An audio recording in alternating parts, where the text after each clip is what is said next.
आध्यात्मिक व्यक्ति व्यवस्थाएं नहीं देखता। फिर आध्यात्मिक व्यक्ति को यह लगता है कि चाहे जैसा हो ठीक है, सब में हम राम राम तो बच पाएंगे, हम ठाकुर जी को स्मरण तो कर पाएंगे, जैसी है ठीक है, हमको स्वीकार है। वर्सेटाइल बनाती है कथा आपको। और क्षमा कीजिएगा, ऐसे कथा सुन सुन के नहीं बन पा रहे हो तो आप कथा सुन नहीं रहे हो, टाइम वेस्ट करते हो आकर करके। कथा सुन करके तो ऐसे हो जाओ सहज, चाहे जैसी स्थिति जैसी परिस्थिति, संसार में जैसे लोग, जीवन में जितने आर्त विपत्ति पीड़ा कष्ट, आप प्रसन्न ही रहो, आप अपने समभाव में रहो, कोई दिक्कत आपको दिखनी नहीं चाहिए, होनी नहीं चाहिए। और छोटी छोटी बात पर सिर चढ़ जाता है आपका। ठाकुर जी मन में विचार करेंगे जाते मैं कैसे मिलूं, जो नेक नेक सी बात पे तो या को मूड चढ़ जाए, और मेरो तो स्वभाव है खेलना, और मैंने कहीं जाके या तो नेक खेल कर दियो सो ही रोने लगेगा। अब देखो गोविंद दास जी एक अष्ट सखाओं में एक सखा हुए गोविंद दास, देखो यहाँ अष्ट सखा भी बैठे हैं, पीछे दिख रहे हैं ना, ठाकुर जी के बगल में 1 2 3 4 सखा यहाँ बैठे हैं, 4 सखा इधर बैठे हैं। तो गोविंद दास जी एक गोविंद दास सखा हुए ठाकुर जी के। अब ऐसी लीला है कि पढ़े लिखे लोग तो इस लीला को सुनकर के बोलेंगे बताओ ऐसा भी होता है, पर वास्तविकता यही है। तो गोविंद दास जी ठाकुर जी उनके साथ खेलते थे। गुसाई जी तो आरती करते श्रीनाथ जी की, और सामने बैठे गोविंद दास को देख करके ठाकुर जी अपने सहन चलाते। गोविंद दास कहते डट जाओ आरती चल रही है अभी, और किसी दर्शनार्थी को नहीं दिखता था, बस गोविंद दास को दिख रहा है, सूरदास जी को दिख रहा है, चीत स्वामी जी को दिख, इन अष्ट सखाओं को ही दिखता था। महाराज ऐसी ऐसी लीला गोविंद दास जी के संग करते। गुसाई जी श्रृंगार कर रहे हैं ठाकुर जी का, तो श्रृंगार में मोतियों की लड़ पहना रहे हैं। अब गुसाई जी तो श्रृंगार करते करते इधर उधर कहीं गए, सामने बैठे गोविंद दास पद गा रहे हैं। आज ठाकुर जी की पीतांबर अति सोहे, गले में वैजंती माला अति सोहे, सिर पर मुकुट अति सोहे। ठाकुर जी यहां मोती उठा रहे हैं, मोती उठा करके गोविंद दास पे मार रहे हैं। गोविंद दास के सिर पे महाराज गुम्माटा उठ गया। गुम्माटा समझते हैं, कभी कभी सिर में जोर से लग जाए तो ऐसे उठ जाता है ना, गोविंद दास का सिर में गुम्माटा उठ गया। तो गोविंद दास पद गाते गाते देखिए ठाकुर जी मोती मार रहे हैं, ऊपर से ठाकुर जी ऐसे सिंह दिखा रहे हैं। ये लीला गोविंद दास को दिख रही है, बाकियों को ठाकुर जी ऐसे ही दिख रहे हैं। तो गोविंद दास बोले अच्छा तो बताऊं, रुक जा। मोती उठा करके ठाकुर जी पे मारा। अब ठाकुर जी पे जैसे ही मारने लगे, इतने में गुसाई जी आया तो गुसाई जी में लग गया वो। गुसाई जी बोले ए गोविंद दास जी क्या कर रहे हो तुम, हैं ठाकुर जी मोती मार रहे हो।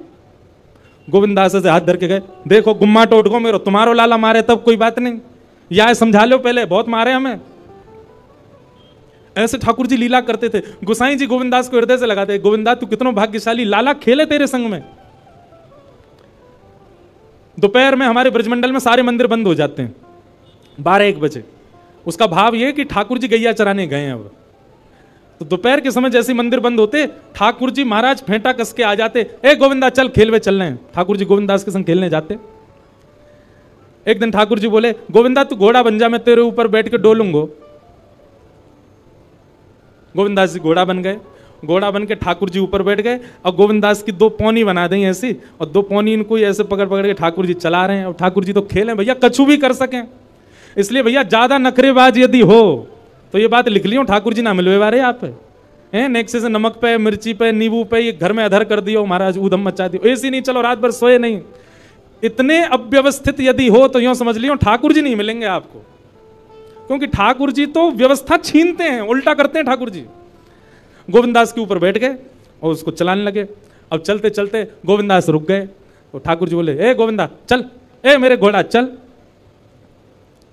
गोविंद दास जी बोले जय जय जय जय, नेक उतर जाओ। ठाकुर जी बोले काय को। गोविंद दास जी बोले लघु शंका लगी है, नेक मुझे जानो है, नेक उतर जाओ।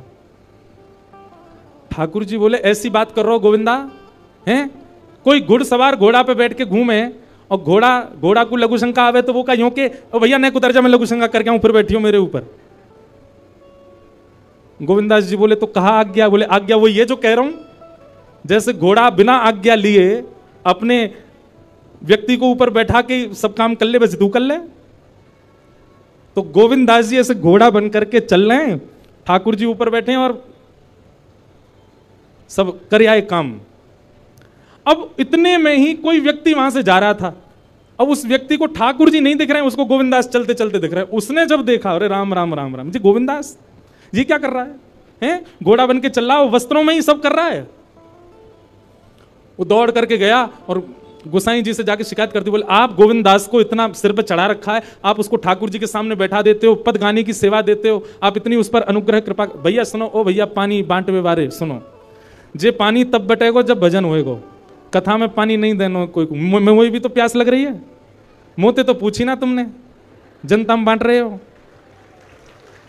भाई देखो श्रोताओं, हमारी बात सुनो, कथा ऐसे सुनो जैसे व्यास जी कथा सुनाते, बिना फोन चलाए, बिना पानी पिए, बिना उबासी लिए, बिना इधर उधर हुए, एक चित्त आपको हम देखते रहते हैं। 3:30 बजे से बैठे हैं, कितने बज गए? 6:30। हमने पानी पिया। पानी पीने को मना नहीं है, पर जब भजन कीर्तन हो तब पियो, है ना। अब जिन जिन पर मिल गया वो डुकुस लो, पी लो और जिनको नहीं मिला वो पद का प्रतीक्षा करो, पद आवे तभी पानी बांटनो है। ठीक है भैया, पानी वारे भैया सबरे बैठ जाओ, बोले वृंदावन बिहारी लाल की। मैंने कि हम लीला सुना रहे हैं, जिस सबरे इधर उधर क्या कर रहे हैं बताओ। तो महाराज किसी व्यक्ति ने गोविंद दास जी को ऐसे देख लिया, ओहो जो तो ऐसे ही डोल रहा है और चलते फिरते ही कर रहा है। गोसाई जी से जाकर के शिकायत कर दी और गोसाई जी से कही, बोले गोसाई जी आपने गोविंद दास को बहुत सिर पर चढ़ा लिया आज। अरे भाई, खड़े होकर लघु शंका करना भी मना है शास्त्रों में, वो तो ऐसे बैठ करके चलते चलते कर रहा था, वस्त्रों में ही कर रहा था, इतना अपवित्र, और आप उसको मंदिर की सेवा देते हो। गोसाई जी को सुन करके अच्छा नहीं लगा। शाम को स्नान आदि करके दूसरे वस्त्र पहन करके गोविंदास आए, आकर के आपने गोसाई जी को प्रणाम किया तो गोसाई जी ने मुंह फेर लिया। तो गोविंदास बोले, जय जय, आप नाराज हो हमसे? गोसाई जी बोले, आप आचार विचार सब भूल चुके हैं अपना, आप इस प्रकार से आज कुछ कर रहे थे, मुझे लोगों ने बताया आकर के। गोविंदास जी बोले, आपकी बात है जाए तो मैं बोलूं? बोला हाँ बोलो। बोले मोते मत कहो, अपने लाला को समझाओ। जय हट करके बैठे, जय जिद करे, कहा करूं, कहां तक समझाऊं जाकू मैं? आज मुझको घोड़ा बना लिया और घोड़ा बना के मेरे 2 पौनी बना के ऐसे ऐसे चला रहे मोए। तब मैंने इनसे कहीं जय जने उतर जाओ, मैंने एक लघु शंका कर आऊं, स्नान कर आऊं, फिर बैठ जाइयो। तो मोते बोले, घोड़ा कभी आज्ञा ले, तू तो मेरा घोड़ा है, ऐसी कर ले। इनकी आज्ञा सो मैंने कियो, मैंने अपनी इच्छा सो नहीं क्यों, नहीं मैं क्यों करूंगा ऐसा। गोविंद दास जी की बात सुनकर के गोसाई विठलनाथ जी इतने भावुक हो गए, इतने भावुक हो गए। उस दिन गोसाई जी ने नियम बना दिया, सबको बोल दिया, बोले सुनो आज के बाद गोविंदास कुछ भी करे इसकी शिकायत हमसे मत करना। क्यों? गोविंदास अपनी इच्छा से कुछ नहीं करता, जय जय कराते हैं उससे, ठाकुर जी कराते हैं उससे, इसलिए गोविंदास की। तो ये कथा हमने क्यों सुनाई आपको? ये कथा हमने उन लोगों को सुनाई है जिनके नखरे बहुत हैं, जो देहाभिमान शून्य नहीं है, जिनका देह इतना अभिमानी हो चुका है कि उस देह के अकॉर्डिंग यदि कुछ ना मिले तो वो विचलित हो जाते हैं। उस देह के हिसाब की अगर कोई वस्तु ना मिले तो वो ऐसे हो जाते हैं, मतलब लड़ लेंगे किसी से, कुछ भी कर देते हैं। इतना ज्यादा देहाभिमानी व्यक्ति यदि हो गया, ठाकुर जी उसको नहीं मिल सकते। घर में जो बने प्रेम से पाले, जैसी व्यवस्था मिले प्रेम से सहले, जैसा व्यक्ति मिले, जैसा व्यवहार मिले, जैसा आपके साथ होवे, सबको स्वीकार कर ले वे। ठाकुर जी वास्तव में, ठाकुर जी विपरीत स्थिति देख के आपको चेक करते हैं कि ये अब विचलित होगा कि नहीं। हमारा विचलन ठाकुर जी को संकेत कर देता है कि हम उनके योग्य नहीं हैं।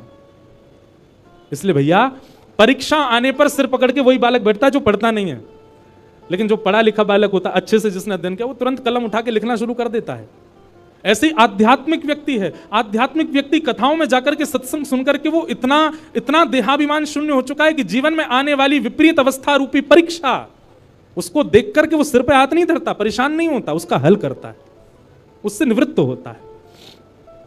इसलिए कथा सुनने के बाद कथा ने आपको स्वीकार किया, इसका एक प्रमाण यह है कि फिर आपके साथ जो हो आप उसमें विचलित नहीं होइएगा।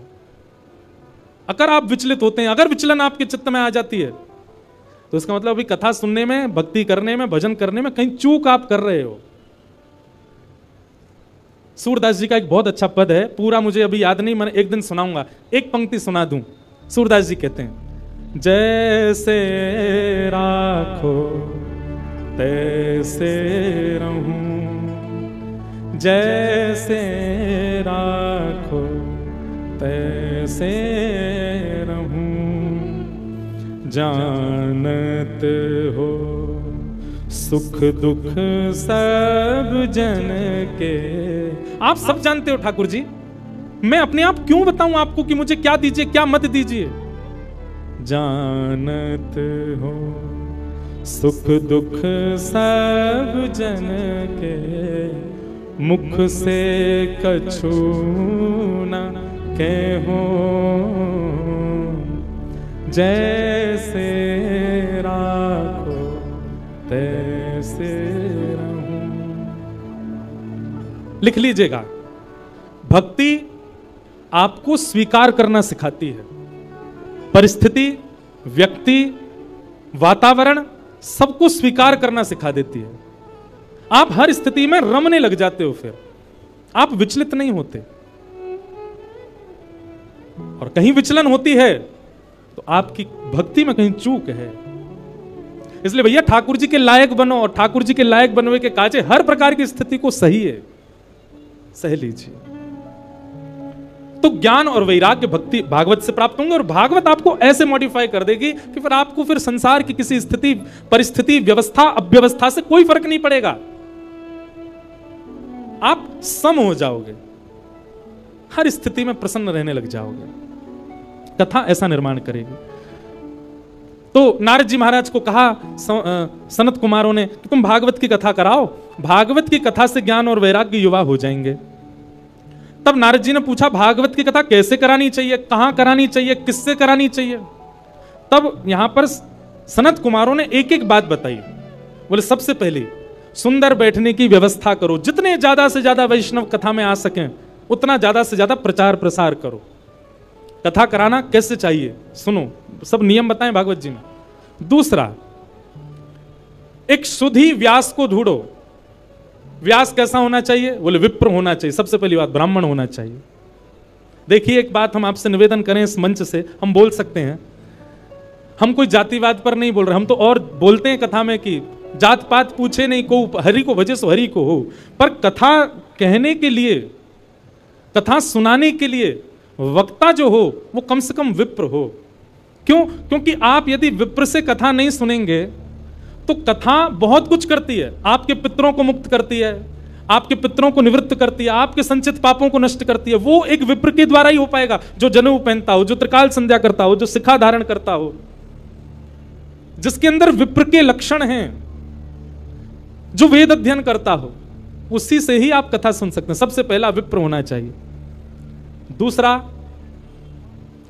व्याख्यान में कुशल होना चाहिए वक्ता।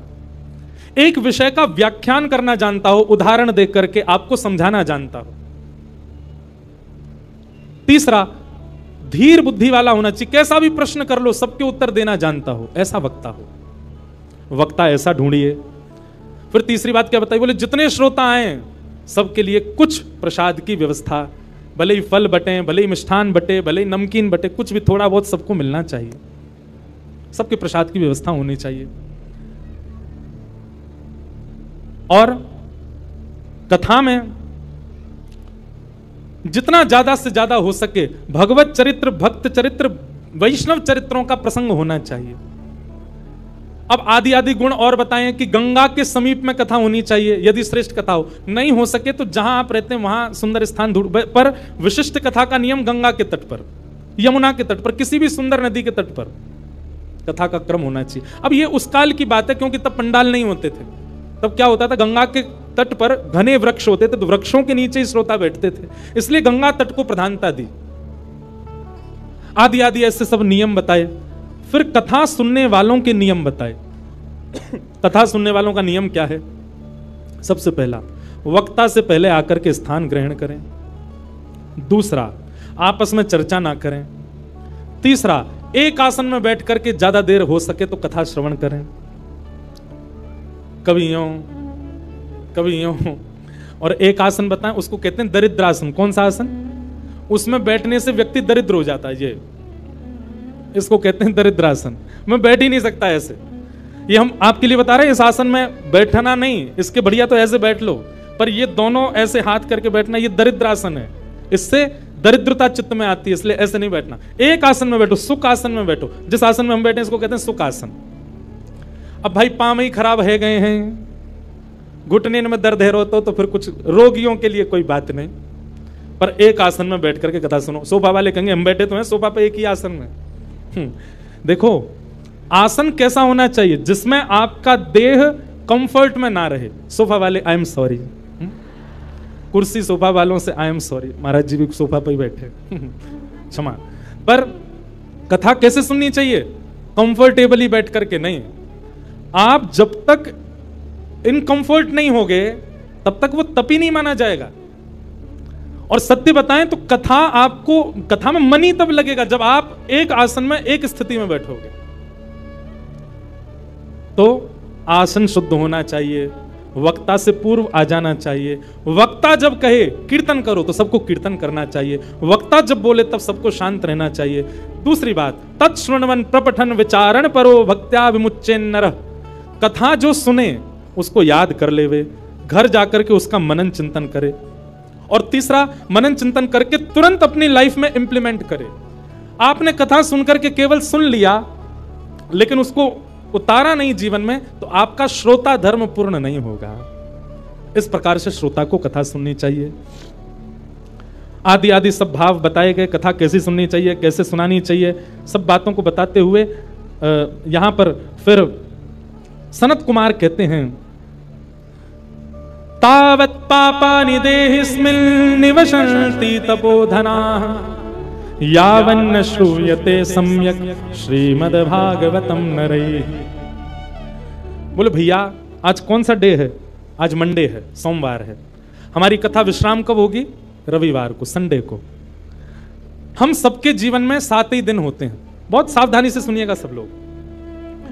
आप सोमवार की कथा जब सुनते हैं, ये बात मैं नहीं कह रहा हूं, भागवत जी में लिखा है, आज सोमवार के दिन आप कथा सुन रहे हो तो आज के दिन की कथा सुनने से आपको फल क्या मिला कि आपके पूर्व के जीवन में जितने सोमवार जन्म से लेकर अब तक निकल चुके हैं और उनमें हमसे जो भी पाप हुआ है वो आज की कथा सुनने से नष्ट हो जाएगा। कल की कथा आप सुनोगे, कल क्या है? मंगलवार। मंगलवार की कथा सुनो, जितने मंगलवार आ चुके जीवन में सबके पाप नष्ट हो जाएंगे। इस प्रकार करते करते जब रविवार की कथा आप सुनोगे विश्राम दिवस की, और कथा सुनते ही जैसे ही कथा विश्राम होगी आप क्या हो जाओगे? पूर्ण पवित्र। आपका अकाउंट क्या हो जाएगा? 0, सब खत्म। अब अगले सोमवार से आपका नया जीवन शुरू है। आपके पूर्व के सारे पाप शून्य हो चुके हैं। लेकिन अब एक बात और सुनो, यह भी कब होता है? ऐसे तो कोई भी आके बैठ जाए कथा में, दिन भर चोरी चोरी करे, शाम को कथा में आके सुन ले कथा। चलो आज का खाता तो खत्म हो गया, पुलिस पकड़ के ले, बोल मुझे पकड़ नहीं सकते, अब व्यास जी ने मना किया, मेरे सारे पाप नष्ट हो गए, आज कथा सुनी आया मैं। सुबह चोरी करी थी पर कथा सुन ली, फिर मैंने सब शून्य हो गया। ऐसा नहीं, आप कथा में संकल्पित होकर के बैठिए। भागवत जी से निवेदन कीजिए, हे भागवत जी हम 7 दिन के लिए आपकी शरण में आए हैं। हे शब्द रूपी श्री कृष्ण, हम 7 दिन के लिए आपकी शरण में आए हैं। आप कृपा करके इन 7 दिनों में हमसे पूर्व में जो भी अपराध बन गया है उन सबको आप समाप्त कर दीजिए। हम आपको वचन देते हैं संकल्प लेकर के कि हम जीवन में दोबारा ये गलती नहीं दोहराएंगे, तब आप पाप निवृत्त होगे। अच्छा, उसमें शर्त एक और होती है। भागवत जी ने 7 दिन में आपको पवित्र कर दिया और कहीं आपने 7 दिन बाद उन चीजों को पुनः दोहराया। जैसे आप तंबाकू खाते थे, सिगरेट पीते थे, नशा करते थे, जो भी करते थे, आपने संकल्प लिया भागवत जी हमने पूर्व में जो जो किया उन सबको आप समाप्त कर दो, हम वचन देते हैं अब नहीं करेंगे। तो भागवत जी आपको पवित्र कर देंगे 7 दिन में। लेकिन 7 दिन बाद जीवन में फिर कभी आपने वो क्रिया की तो फिर जितनी आपकी नष्ट हुई है मल्टीप्लाई इनटू 1000 होकर के दोबारा लग जाएगी। 1000 गुना ज्यादा होकर के आपको वह पाप पुनः लग जाएगा। इसलिए भैया जो अपने व्यसन नहीं छोड़ सकते, हम मंच से कह रहे हैं कल से कथा में आप नहीं आइएगा, क्योंकि आप उस व्यसन को नहीं छोड़ पा रहे हैं और कथा आप सुन रहे हैं, क्या फायदा? मल्टीप्लाई इनटू 1000 हो जाएगा और ज्यादा आपको पाप लग जाएगा। इसलिए कथा सुनने की सामर्थ्य वही लोग रखिएगा जो पुनः संकल्पित हो जाते हैं कि हम नहीं करेंगे। 2-4 लोग मुझे उठते से दिखाई दिए, नहीं बेचारे वो किसी को ढूंढ रहे फोन पे। मुझे लगा कि 2-4 लोग उठ रहे हैं, इसका मतलब ये सोच रहे होंगे कि यार गलत फंस गए हम तो खतना में, हम तो छोड़ ही नहीं सकते अपना व्यसन, और ये व्यास जी तो यहां तो पूरी कसम बसम खिला रहे हैं। भैया हमारी एक बात सुनो, संबंध किसको कहते हैं? जहां पर एक व्यक्ति अपने दूसरे प्रेमी के लिए स्वयं को बदलता है।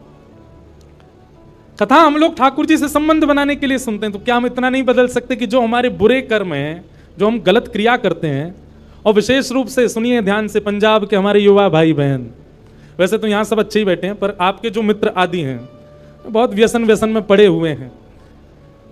पंजाब सबसे समृद्ध प्रांत है भारत का। जैसे शरीर में सारे पार्ट्स आपके ठीक हैं, पर माइंड खराब हो जाए तो सबको खराब करने की सामर्थ्य केवल माइंड में है। ठीक वैसे ही भारत के अनेक प्रांत हैं, पर भारत का सबसे समृद्ध प्रांत पंजाब है। इसका मतलब भारत की बहुत सी इकोनॉमी पंजाब के लोगों से चलती है। बिजनेस में देख लो, इंडस्ट्री में देख लो, गायकी में देखो, हर जगह पंजाबी आगे हैं। यहां के लोग ही अपना खान पान और व्यसन नहीं छोड़ेंगे तो पूरे भारत पर उसका इंपैक्ट पड़ेगा।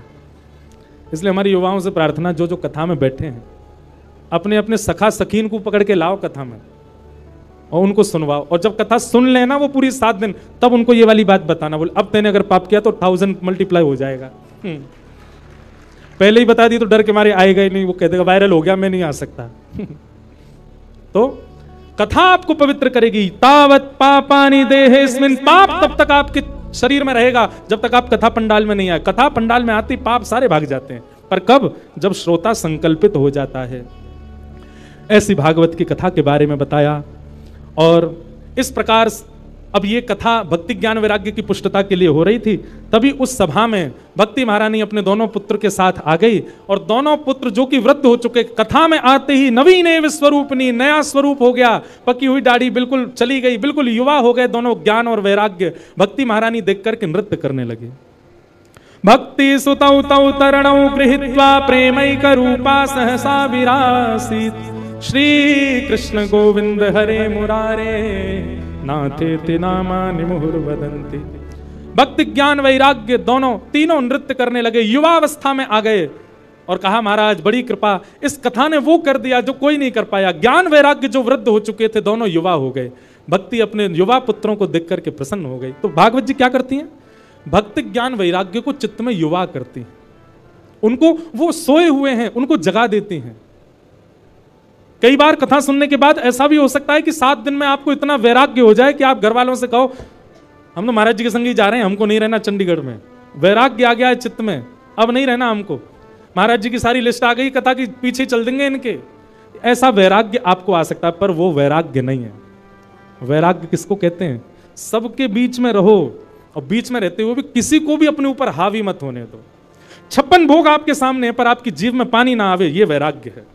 असंख्य सुंदरी नारियां आपके सामने पर आप अपने ऊपर वश करके बैठे हो, ये वैराग्य है। अनंत सुंदर पुरुष आपके सामने आ गए पर आप अपने बिल्कुल विरक्त भाव से वहां अपने मन को वश में करके बैठे हैं, ये वैराग्य है। ऐसा वैराग्य कथा दिलाती है। तो भक्ति ज्ञान वैराग्य पुष्ट होते हैं कथा सुनने से। इस प्रकार भागवत जी का प्रथम महात्म सत्र सुनाया गया।